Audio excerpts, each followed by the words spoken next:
আসসালামু আলাইকুম everyone, welcome back to my channel cookbook by Fahmida. এখন তো আমের মরশুম। এই আমের মরশুমে কাঁচা আমের জুস খেতে খুবই ভালো লাগে, যেটা টক, ঝাল ও মিষ্টি সব রকমের স্বাদ আছে। আজকে আমি তৈরি করে দেখাবো কাঁচা আমের জুস। প্রথমে আমি এখানে গাছের ফ্রেশ দুটি কাঁচা আম নিয়ে নিয়েছি। আম দুটি খুব বেশি বড় না, মাঝারি সাইজের। আমের খোসাটা ছাড়িয়ে নিচ্ছি।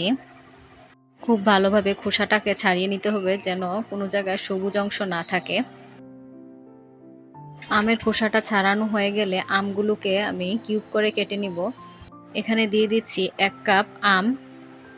আজকে আমি একটা আম দিয়ে আমের জুস করে নিচ্ছি। দিয়ে দিব 1 টেবিল চামচ ধনিয়া পাতা কুচি, আর দিয়ে দিব 9-10টির মতো পুদিনা পাতা। এখানে বেশি পুদিনা পাতা ব্যবহার করা যাবে না, কারণ পুদিনা পাতার ফ্লেভারটা খুবই স্ট্রং।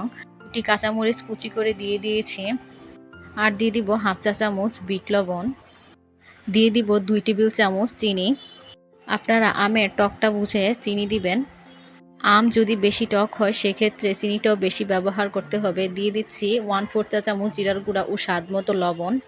আর দিয়ে দিব 1/2 কাপ পানি। এখন আমি এই সব কিছুকে খুব ভালোভাবে ব্লেন্ড করা হয়ে গিয়েছে। আমি একটি চামচ দিয়ে আপনাদেরকে দেখিয়ে দিচ্ছি। এখন আরও 1/2 কাপ পানি দিয়ে আবারও কিছুক্ষণ ব্লেন্ড করে নেব। আপনারা যদি জুসের ঘনত্বটা বেশি না চান সেক্ষেত্রে আরও বেশি পানি অ্যাড করতে পারেন। এই জুসটিকে নর্মাল ফ্রিজে রেখে 1 দিনের জন্য সংরক্ষণ করা যাবে। এই তো তৈরি হয়ে গেল এই গরমে মন প্রাণ ঠান্ডা করার মতো টক ঝাল মিষ্টি কাঁচা আমের জুস। আমি জুসটাকে একটু সাজিয়ে নিচ্ছি লেবু দিয়ে। আশা করি আজকের এই রেসিপিটি ভালো লেগেছে। বাসায় অবশ্যই ট্রাই করে দেখবেন। আজকের জন্য এখানেই বিদায় নিচ্ছি। আল্লাহ হাফেজ।